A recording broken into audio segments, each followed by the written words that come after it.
Good morning. In our last class, we discussed tools of public relations and its external tools like press, television, radio, films, outdoor media, and oral communication. Then, now we are going to discuss internal media.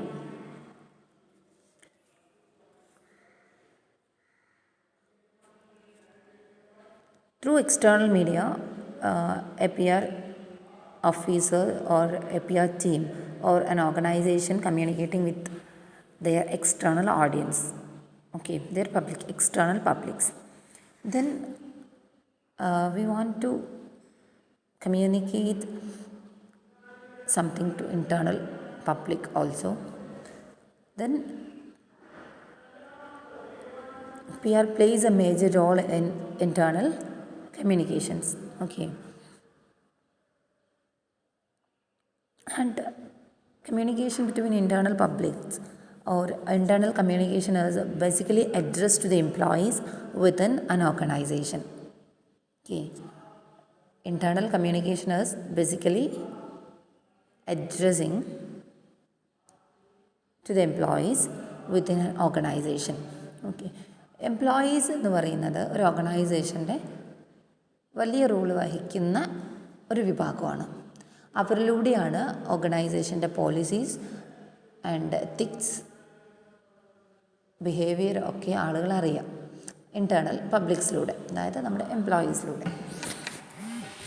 So അവരുമായിട്ടുള്ളൊരു communication എന്ന് പറയുന്നത് അവരുമായിട്ടൊരു good will ഉണ്ടാക്കുക, അതുപോലെ തന്നെ അവരുമായിട്ട് കാര്യങ്ങൾ പ്രോപ്പറായിട്ട് communicate ചെയ്യുക എന്നുള്ളത് ഒരു പി ആർ ടീമിനെ സംബന്ധിച്ചിടത്തോളം, ഒരു ഓർഗനൈസേഷനിലെ പി ആറിനെ സംബന്ധിച്ചിടത്തോളം വളരെ ഇമ്പോർട്ടൻ്റ് ആണ്.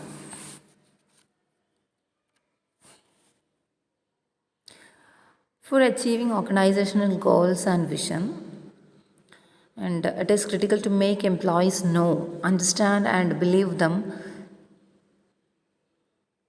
Then they can work towards the organization.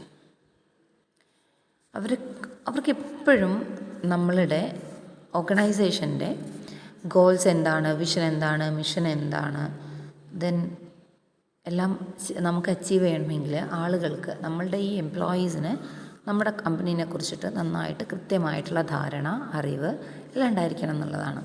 എന്നിരുന്നാലാണ് അവർക്ക് നമ്മളോടത്ത് കൃത്യമായിട്ടുള്ള വർക്ക് ചെയ്യാൻ, അതായത് സാറ്റിസ്ഫൈഡ് ആയിട്ട് വർക്ക് ചെയ്യാനുള്ള ഒരു സാഹചര്യം ഉണ്ടാകത്തുള്ളൂ. Then free flow of information from management to employees and employees to management is considered essential for the smooth conduct of an organization. നമ്മൾ പറഞ്ഞു when discussing history of PR, and we discussed a two-way model, okay, two-way communication model. Then അതിനകത്ത് നമ്മൾ പറഞ്ഞിട്ടുണ്ട് public റിലേഷനിൽ ഒരു communication ഒരു ഓർഗനൈസേഷന് സ്മൂത്തായി നടക്കണമെങ്കിൽ ഈ ഒരു അങ്ങോട്ടും ഇങ്ങോട്ടുമുള്ള കമ്മ്യൂണിക്കേഷൻ ഉണ്ടായിരിക്കണം, from management to employees and employees to management. അപ്പോഴാണ് രണ്ടും കമ്മ്യൂണിക്കേഷൻ്റെ രണ്ട് ഭാഗത്തും അല്ലെങ്കിൽ ടു വേ കമ്മ്യൂണിക്കേഷൻ നടക്കുമ്പോഴാണ് അതൊരു സക്സസ്ഫുൾ കമ്മ്യൂണിക്കേഷൻ ആവുന്നത്. ദെൻ അങ്ങനെ ആകുമ്പോഴാണ് രണ്ട് പേരുടെയും പ്രശ്നങ്ങളും എയിംസും അച്ചീവ് ചെയ്യാനുള്ള ഗോൾസും കാര്യങ്ങളൊക്കെ പരസ്പരം പങ്കുവയ്ക്കാനും അതുപോലെ തന്നെ തിരിച്ച് അവരുടെ ആവശ്യങ്ങൾക്കൊക്കെ കാര്യങ്ങൾ ചെയ്യാനൊക്കെ പറ്റത്തുള്ളൂ എന്നാണ്. അങ്ങനെ രണ്ട് ഭാഗത്തുള്ള കമ്മ്യൂണിക്കേഷൻ നടക്കുമ്പോഴാണ് ഒരു ഓർഗനൈസേഷൻ്റെ ഒരു സ്മൂത്ത് ഗ്രോ ഉണ്ടാവുന്നത്. And the smooth conduct of an organisation minimise conflicts at all levels within the organisation. ഒരു സ്മൂത്തായിട്ട് നമ്മൾ പോവുകയാണെങ്കിൽ, ഒരു ഗിവ് ആൻഡ് ടേക്ക് പോളിസി പോലെ, അല്ലെങ്കിൽ അങ്ങോട്ടും ഇങ്ങോട്ടും പറഞ്ഞും കാര്യങ്ങൾ അറിഞ്ഞും പോവുകയാണെങ്കിൽ ഇൻറ്റേർണൽ കോൺഫ്ലിക്ട്സ് നമുക്ക് ഒരുപാട് കുറയ്ക്കാൻ പറ്റുന്നുള്ളതാണ്. Then through the effective communication between employees, it will make or it will increase the satisfaction level of employees, and it lead to a good productivity and greater motivation, okay. Then satisfied എംപ്ലോയീസിന് കുറച്ചുകൂടിയും നമ്മളുടെ ഓർഗനൈസേഷൻ്റെ publicity increase ചെയ്യാനും കൂടെ പറ്റും. അതായത് അവർക്ക് നമ്മളുടെ ഒരു അംബാസഡറായിട്ട് ഉള്ളൊരു രീതി ഉണ്ടാകും എന്നുള്ളതാണ്. അതായത് എന്താണ്, അപ്പോൾ അവർ നമ്മളെ അവർ എംപ്ലോയീസിന് നമുക്ക് നല്ലൊരു കമ്മ്യൂണിക്കേഷനിലൂടെ മോട്ടിവേഷനൊക്കെ കിട്ടി അവർക്ക് നമ്മളിൽ സാറ്റിസ്ഫൈഡ് ആണെങ്കിൽ, ഒരു ഓർഗനൈസേഷനിൽ സാറ്റിസ്ഫൈഡ് ആണെങ്കിൽ അവരെന്ത് ചെയ്യും, പുറത്തുള്ള ആളുകളായിട്ട് അവരുടെ ഫ്രണ്ട്സ് ആൻഡ് ഫാമിലി അവരൊക്കെ ആയിട്ട് നമുക്ക് കമ്മ്യൂണിക്കേഷൻ ഉണ്ട്. അപ്പോൾ അതിലൂടെയൊക്കെ നമുക്ക് പബ്ലിസിറ്റി കിട്ടും, അല്ലെങ്കിൽ ഓർഗനൈസേഷനെ കുറിച്ചുള്ള കാര്യങ്ങൾ അറിയാൻ പറ്റും എന്നുള്ളതാണ്. Then let's discuss important tools to communicate to the employees within an organization. It is called internal, public and internal tools, internal media. Okay. അതുപോലെ തന്നെ നമ്മുടെ ഏത് മീഡിയ ആണെങ്കിലും, ഏത് ഓർഗനൈസേഷൻ ആണെങ്കിലും, ബിസിനസ് ആവട്ടെ, commercial, whatever it is, അതിനകത്തൊക്കെ നമുക്ക് എന്തുണ്ട്, അവർക്ക് പബ്ലിസിറ്റി ലിറ്ററേച്ചർ ഉണ്ടാവും. അതായത് നമ്മളുടെ brochures, annual reports, catalogues, booklets, leaflets, അങ്ങനെയുള്ള കാര്യങ്ങൾ, ഹൗസ് ജേണൽ, അങ്ങനെയുള്ള കാര്യങ്ങൾ. അതെന്തിനാന്ന് വെച്ചാൽ to promote the product, service or activities.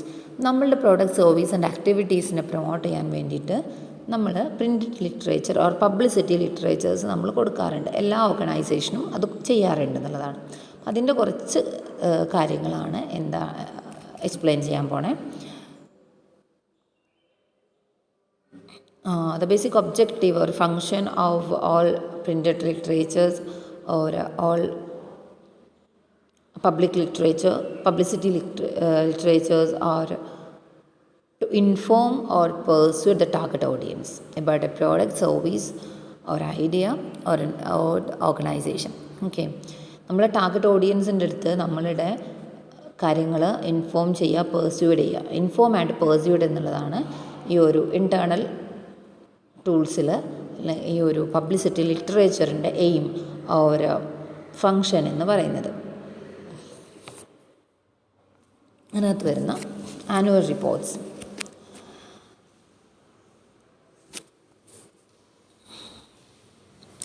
Annual report is the most essential and first-hand communication to introduce the company to the financial public as well as financial collaborators.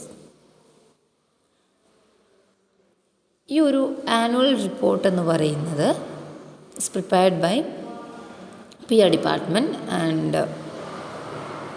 this report is accorded publicity and coverage in the media എന്നുള്ളതാണ്. Annual reports എല്ലാ ഓർഗനൈസേഷനും annual reports ഉണ്ടാവും. അത് useful ആവുന്നത് as a first hand communication to introduce the company to the financial public as well as to financial collaborators. Then printed literature. PR department occasionally publishes brochures, posters, stickers and other material for public distribution. The relevance, contribution and achievement, other details of an organization can be easily communicated to the public. Printed literature എന്ന് പറയുമ്പോൾ നമ്മളുടെ posters, ബ്രൗഷേഴ്സ് and stickers, notice, അങ്ങനെയുള്ള കുറേ കാര്യങ്ങൾ. ആ സംഭവങ്ങൾ നമ്മൾ എന്തിനാണ് ചെയ്യുന്നത്? To introduce our company and to introduce an organization or to inform the details of an organization എന്നുള്ളതാണ്. അതായത് അതിൻ്റെ റിലവൻസ്, കോൺട്രിബ്യൂഷൻസ്, അച്ചീവ്മെൻറ്റ്സ്, ഗോൾസ്, അങ്ങനെയുള്ള ഒരു ഓർഗനൈസേഷൻ്റെ ഇമ്പോർട്ടൻ്റ് ആയിട്ടുള്ള കാര്യങ്ങൾ, പ്രൈമറി ആയിട്ടുള്ള ഇമ്പോർട്ടൻ്റ് ആയിട്ടുള്ള കാര്യങ്ങളിനെ നമ്മളുടെ പബ്ലിക്കുമായി കമ്മ്യൂണിക്കേറ്റ് ചെയ്യാൻ വേണ്ടിയിട്ടാണ് നമുക്ക് ഇടയ്ക്ക് പോസ്റ്റേഴ്സ് അതുപോലെയുള്ള ബ്രൗഷേഴ്സൊക്കെ നമ്മൾ പബ്ലിഷ് ചെയ്യുന്നത്. Then some organizations are published printed literature for understanding the use of product or about the product. നമ്മളുടെ ബുക്ക്ലെറ്റ്സ് ഒക്കെ ഉണ്ടാവില്ലേ, കാറ്റലോഗ്സ് ഒക്കെ, ഇതൊക്കെ പ്രിൻറ്റഡ് ലിറ്ററേച്ചറാണ്. കാറ്റലോഗ്സ് എന്ന് പറയുന്ന അല്ലെങ്കിൽ ബുക്ക്ലെറ്റ്സ് എന്ന് പറയുന്ന type of printed literature we are using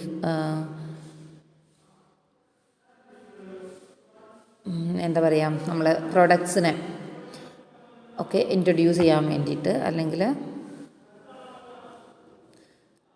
use of the product, about the product information കൊടുക്കാനൊക്കെയാണ് നമ്മളത് യൂസ് ചെയ്യുക. അപ്പോൾ ആ കൈൻഡ് ഓഫ് കാര്യങ്ങളാണ് നമ്മളുടെ പ്രിൻറ്റഡ് ലിറ്ററേച്ചർ എന്ന് പറയുന്നത്. Then direct mail. Direct mail എന്ന് വെച്ചാൽ keeping ready a mailing list of the important public figure will do a lot of good for the PR department and the organization. Literature can be directly mailed by post or email to this select group of important public. അതായത് ഒരു ഓർഗനൈസേഷനെ എപ്പോഴും അവരുടെ P ആറുമായിട്ട് connect ചെയ്യുന്ന, അവരുടെ P ആറിൻ്റെ ഗുഡിന് വേണ്ടിയിട്ട് അല്ലെങ്കിൽ ആ കമ്പനിയുടെ ഗുഡിന് വേണ്ടിയിട്ട് സഹകരിക്കുന്നതൊക്കെ ഒരുപാട് പ്രൊമിനൻറ്റ് പേഴ്സണാലിറ്റീസ് ഉണ്ടാവും, അല്ലെങ്കിൽ ഇമ്പോർട്ടൻറ്റ് പബ്ലിക് ഫിഗേഴ്സ് ഉണ്ടാവും. ഇപ്പം പൊളിറ്റീഷ്യൻസ്, ചിലപ്പോൾ ഡോക്ടേഴ്സ്, അങ്ങനെയുള്ള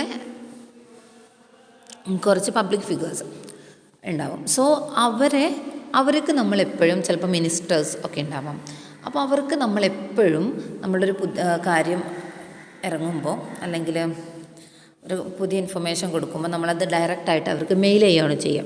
ഒന്നുകിൽ ലെറ്ററായിട്ട് പോസ്റ്റ് ചെയ്യുന്നു, അതല്ലെങ്കിൽ ബൈ ഇമെയിൽ ചെയ്യുന്നു. സോ അതിന് നമ്മൾ ഡയറക്റ്റ് മെയിൽ എന്നാണ് പറയുക. അത് ഒരു സെലക്റ്റഡ് പീപ്പിളിനാണ് നമ്മൾ കൊടുക്കുന്നത്. പബ്ലിക് ഫിഗേഴ്സ് ആകും, ഇമ്പോർട്ടൻറ്റ് പബ്ലിക് ഫിഗേഴ്സാണ്. ആ കമ്പനിയുടെ പി ആറുമായിട്ട് റിലേഷനുള്ള അല്ലെങ്കിൽ അവരുടെ ഗുഡ് വില്ലിന് വേണ്ടിയിട്ട് സഹകരിക്കുന്ന ഒക്കെ ആളുകളായിരിക്കണം എന്നാണ്. Then meeting, the coming together of two or more persons. It could be just a meeting of two department heads, a small group meeting, committee meeting, to large meeting to resolve conflicts, brief employees, solve problems, obtain reactions to a new scheme, etc. ഒരു within an ഓർഗനൈസേഷനിൽ സംഭവിക്കുന്ന ചെറിയ ചെറിയ meeting to large group of ആളുകളുടെ മീറ്റിങ്ങൊക്കെ മീറ്റിങ്ങിന് അണ്ടറിൽ വരുന്നതാണ്. അതിന് ഒരുപാട് എയിംസ് ഉണ്ടാവാം ഒരു മീറ്റിങ്ങിന്. ചിലപ്പോൾ ജസ്റ്റ് ഒരു കാര്യത്തിനെ ഇൻഫോം ചെയ്യാമെന്നായിരിക്കും, ജസ്റ്റ് ഒരു ന്യൂ സ്കീം വന്നതിന് അതിൻ്റെ ഇംപ്ലിമെൻറ്റേഷനെ കുറിച്ചിട്ട് പറയുമെന്നായിരിക്കും, അതല്ലെങ്കിൽ എന്തെങ്കിലും റിസോൾവിങ് ഓഫ് കോൺഫ്ലിക്ട്സ് ആയിരിക്കാം. അങ്ങനെയുള്ള ചെറിയ ചെറിയ കാര്യങ്ങൾക്കും വലുതായിട്ടുള്ള കാര്യങ്ങൾക്കൊക്കെ number of 2 or 3 persons and large number of പീപ്പിളിനൊക്കെ നടത്തുന്ന ഒരു കാര്യമാണ് മീറ്റിംഗ് എന്ന് പറയുന്നത്. എപ്പോഴും നമുക്ക് ഇൻസ്റ്റൻ്റായിട്ട് കാര്യങ്ങൾ പറയാനൊക്കെ വേണ്ടിയിട്ടാണ് നമ്മൾ മീറ്റിങ്സ് കണ്ടക്ട് ചെയ്യുക. സ്പീച്ചസ്.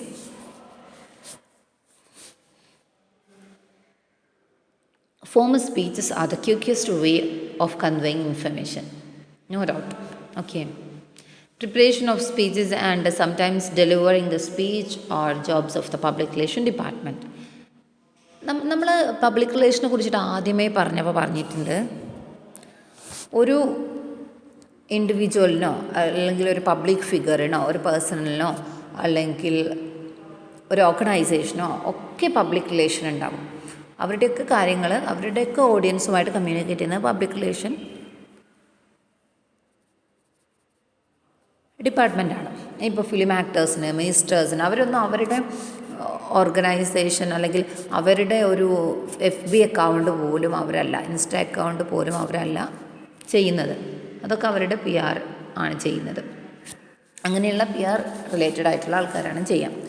സോ നമ്മളുടെ ഓരോ മിനിസ്റ്റേഴ്സിനൊക്കെ നമ്മൾ ഒരു സ്പീച്ചൊക്കെ ഉണ്ടാവും. ഇപ്പോൾ പബ്ലിക് സ്പീച്ചാണെങ്കിൽ അപ്പോൾ അവരെന്ത് ചെയ്യുന്നു, സ്പീച്ച് ഇങ്ങനെ നോക്കിയിട്ടാണ് വായിക്കുക. പ്രിപ്പറേഷനൊന്നും ഇല്ലാണ്ട് തന്നെ അവരെന്താണ് ചെയ്യുന്നത്, ആരോ എഴുതി കൊടുത്തൊരു ഇത് വായിക്കുക. എഴുതി കൊടുക്കുന്നത് PR ടീമാണ്. ഓക്കെ. അപ്പോൾ പേഴ്സണിൻ്റെ അല്ലെങ്കിൽ പാർട്ടി റിലേറ്റ് ചെയ്തിട്ടൊക്കെ വരുന്ന PR ആകുമ്പോൾ അവർക്ക് ഇത്തരത്തിലുള്ള സ്പീച്ചസ് എന്ന് പറയുന്നത് എഴുതി കൊടുക്കുക എന്നുള്ളത് അവരുടെ ഒരു ഉത്തരവാദിത്തമാണ്. സോ സ്പീച്ച് എന്ന് പറയുന്നത് കമ്മ്യൂണിക്കേഷൻ ടൂളാണ്. Okay. Then bulletin board. Several times many organization publishes many important notices, orders for the employees of organization or an a significant board.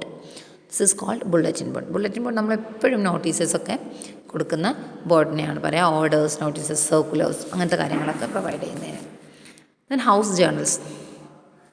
ഇതിനകത്ത് നമ്മൾ സെപ്പറേറ്റ് ആയിട്ട് തന്നെ പറയുന്നുണ്ട് ഹൗസ് ജേർണൽ എന്താണെന്നുള്ളത് ടെക്സ്റ്റ് ബുക്കിൽ.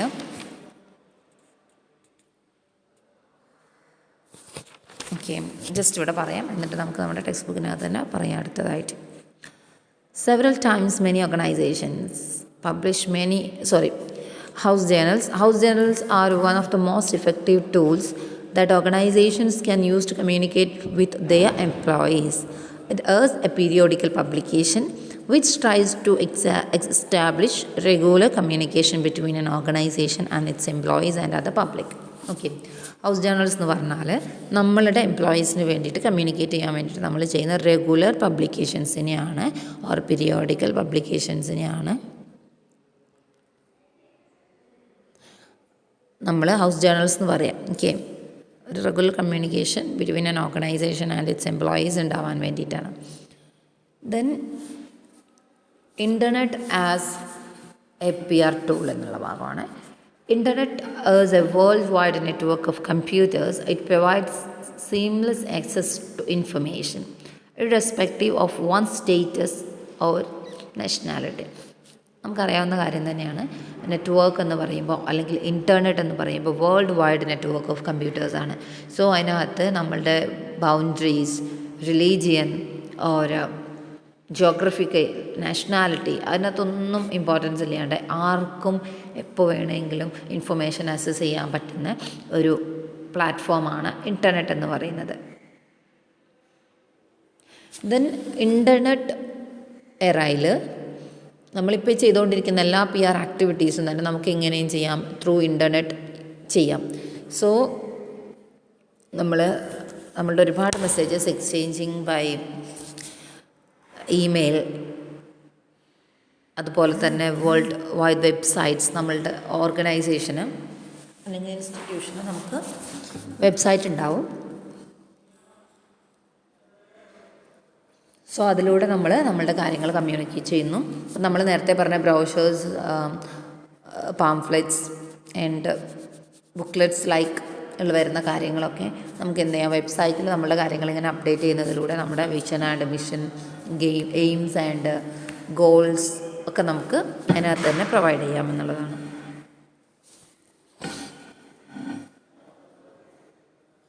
ദെൻ അതിനകത്ത് ഇൻ്റർനെറ്റ് ടൂൾസിൽ പറയുന്ന first one world wide website എന്നുള്ളതാണ്. Provide a forum for organisations to tell internet users and they do publicise projects and advocate policies.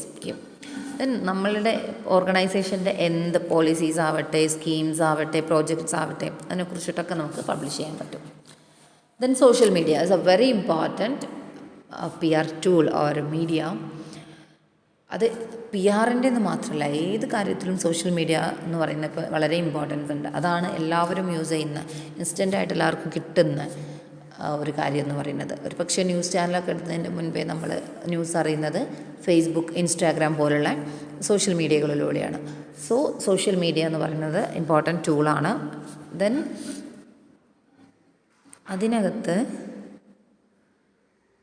നേരത്തെ പറഞ്ഞു നമ്മുടെ ഒരു ബിസിനസ് ഓർഗനൈസേഷൻ ആവട്ടെ, മറ്റെന്തോലും ആവട്ടെ, അപ്പോൾ മറ്റേത് ഓർഗനൈസേഷൻ ആവട്ടെ, non profit or service. Then അതിനകത്ത് PR ടീമിനെ നമ്മൾ എന്തിനാണ് ഒരു PR ടീം ഉണ്ടാക്കുന്നത് എന്തിനാണ്? To build a personal relationship with target audience and also to learn the requirements of the customers.